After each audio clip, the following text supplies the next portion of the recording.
Welcome back, guys, it's Nikos. In celebration of Halo Infinite being put into the weekend's new music video, I'm going to be ranking all 10 multiplayer maps in Halo Infinite. Also, because Big Team Battle is fixed, I was able to hop in and run a few matches on the larger maps this game has to offer. Although by fixed, I don't mean it's perfect. I mean, I still queued up with like teams of 6. Anyway, I'm going to be ranking the maps based off of balance, enjoyability, and appearance. We're going to kick it off with Aquarius. Aquarius is a C. It's an average map. It's a small, symmetrical map. Being as it is symmetrical, it is perfectly balanced. As all things show. Wait, we're not doing that here. As for enjoyability, it's quite alright. It's not my favorite map in rotation, but I really don't mind playing it when it comes onto rotation every now and then. It's a rudimentary and sometimes slightly boring map upon repeated games. Players vie for control of the heights on either side of the middle of the map. There are no power weapons on the map, and appearance-wise, it's very bland. Although there are some plants and water features to break up this very basic facility, flat grays and whites are going to be 90% of the map. I think this makes it deserving of a C. It's not a great map, but it's not a bad one. Bazaar is a symmetrical, medium-sized arena map set in a desert market. This map is also very well balanced and is very enjoyable, and I'm going to have to give it an A. It's solid. Although players camp the upper sections of the map and grind combat to long-range spitfights at times, there are plenty of flanking routes, such as the shotgun tunnel and several different clamberable locations you can get back up to those upper positions, and you can punch them in the back and take them out pretty easily. Players will fight over a launcher power weapon across from a power equipment. It's also a very nice looking map, with plenty for the attention deficit. And fruit is sold there, plenty of it, promoting very proper nutrient intake, so I'm giving it an A for vitamin A. Could be more enjoyable, but it is very solid. Behemoth is a large arena map on a desert plateau. It is fairly symmetrical and therefore very balanced. And it's a solid S. This map is beautiful. Now, if only we could get some sand in the campaign.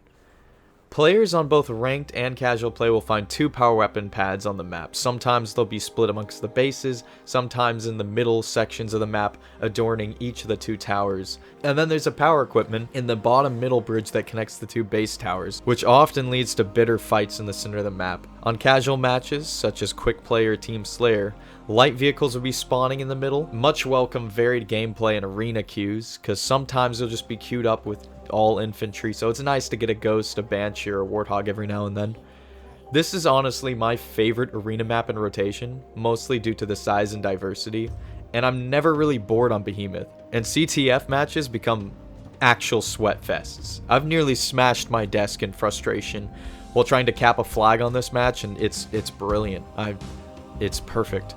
I have more investment in Behemoth matches than some of my past relationships. It's level design done right, what with heights and flanking routes all around. Appearance-wise, the map is perfect. It's stunning. The backdrop of distant Forerunner architecture is an often missed detail that really sets in a theme of isolation and abandonment in this map. Solid S. I love it. Deadlock time.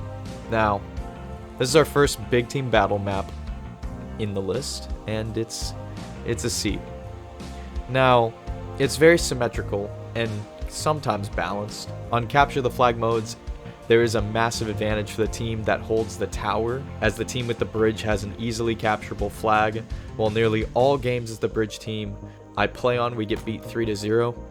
On other modes, it's well balanced. As for enjoyment, this map is a bit of a cluster.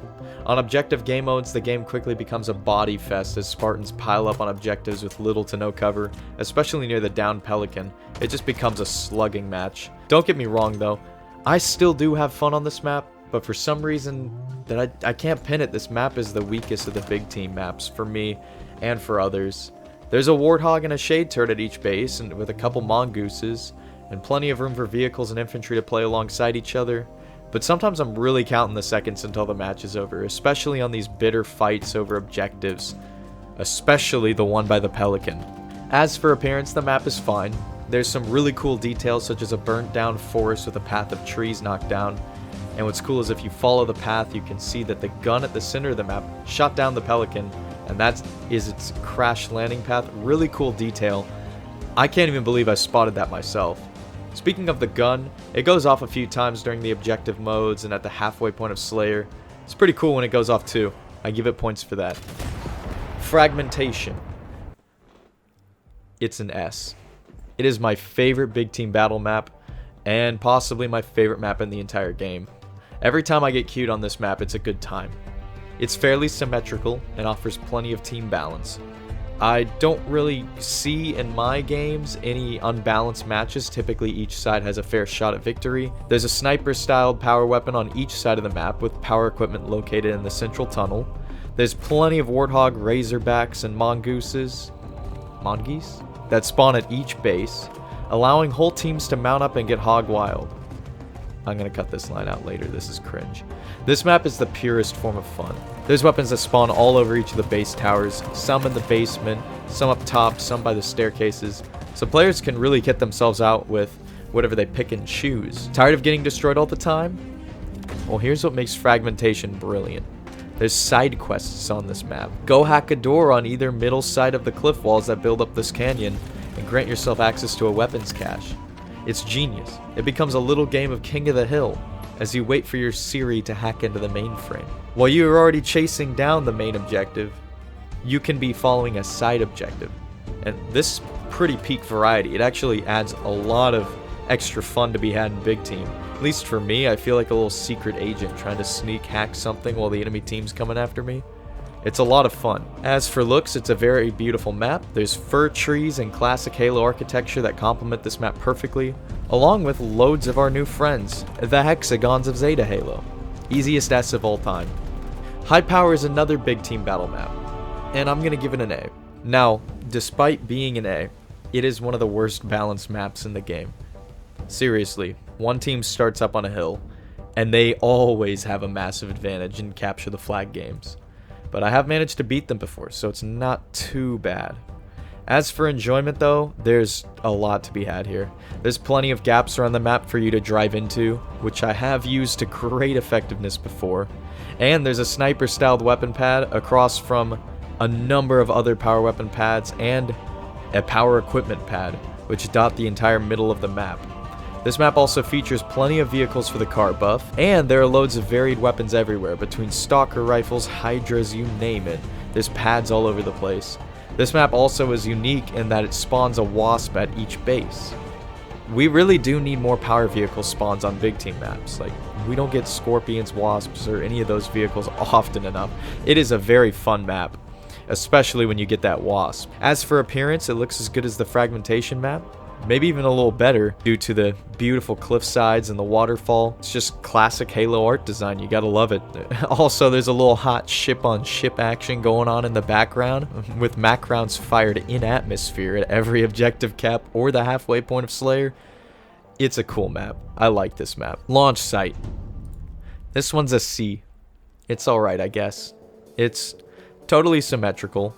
Just kidding. It's the opposite of symmetry. But this one is kind of fun in that way. I think that's what launch site does right. One team spawns with two decent vehicles, be it like a ghost or a rocket hog or something, and the other team gets a mongoose and a couple power weapons and fusion coils and a very powerful position on a high ground in that tower and up on the raised launch platform. Now the dynamic is very neat in concept, but sometimes it really just devolves into me on a ghost, slapping the enemy team till they beg for mercy, where their tower can't save them. It can be fairly unbalanced, but it's a great map for one flag modes, of which this is the only map in the entire game that plays one flag in matchmaking. It's pretty alright in the fun department. I actually really like the one flag modes. It definitely does lack due to the sheer size of the map. Launch site spawns players light years away, and it's also a very quiet Halo map. Sometimes the matches end by time due to this issue, and there's not a whole lot of action. I still kind of like this map, in a strange way, but mostly only in sweaty matches of one flag. As for looks, the site kind of looks nice. I like the sunset, and our friend the Saber returns back from Halo Reach, but it can't save this occasionally boring map. Live fire, B tier. This is good, but it's very basic. The map is asymmetrical, but it is strangely well balanced. Players on either side kinda have an equal stab at victory from my experience. As for fun factor, it does really well. This is the fundamentals. It's quick, violent matches that pit players against each other in close quarters with a sniper-style weapon pad and a power equipment pad. That's all you need. Now, both of these pads are actually in the center, out in the open with a little cover, which make fights over it pretty intense. Additionally, while giving players a long-ranged weapon on a cramped map is a sick joke, it forces players to get creative with the weapon, which is a lot of fun and prevents the snipes from dominating the map. I like this map a lot. But it's not the most fun to look at. It's a training ground, mostly white all around, but kinda bland. I know, looks shouldn't cause a map to be dropped too low in the rankings, but the reason it's a B for me is it's just not that much fun after repeated play. It's kinda basic and rudimentary, but when you're in a lobby full of tryhards, this map hits right. Oddball Room. I mean, Recharge. It's a B. It's pretty good. The map is symmetrical and balanced, but it really wouldn't be if CTF ran on this map. Thank the heavens. It's an enjoyable map. Going for the melee power weapon pad is always a rush as you leap a gap in the middle of the open. The power equipment is also in a dangerous spot as it is in the bottom of the center pit. But all in all the corridors and varied parts of the map ensure it doesn't get repetitive too fast.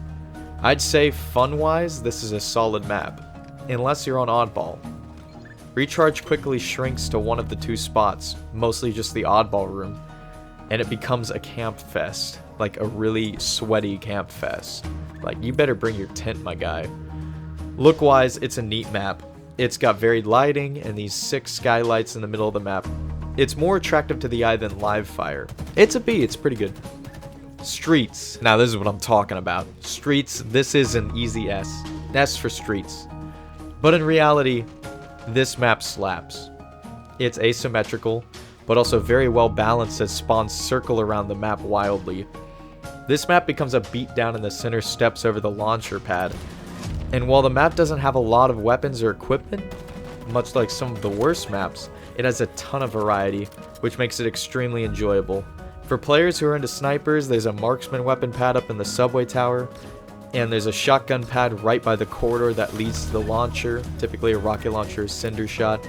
So it's great for flanking, it's great for sniping, and design-wise, it's an instantly memorable map with heights, advantage points, twists and turns. It really does keep combat moving like a dance in circles, and there are rarely any dull moments on this map. Oddball is even fun on this map, even with the camping spot, because it's actually much easier to dislodge campers from their desk room. The map is a lot of fun to me. It is a gym in looks too. Just being on the map makes me happy. Just looking at the neon lights, the reflective pools in the courtyard, and the arcade with that sick 8-bit Halo theme. Oh, you gotta love it.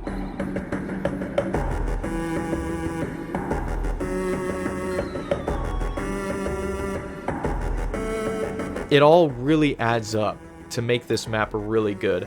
And if the design weren't perfect, the looks wouldn't save it, but the design is perfect. It is one of my favorite maps to play on easily. And that's the list for now, before they add more maps. I hope you enjoyed the video, and if you disagree, feel free to drop a comment down below.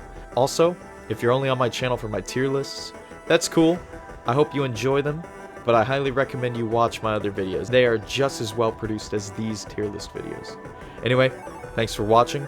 Hope you enjoyed. Have a good one. See ya. Shit, funny.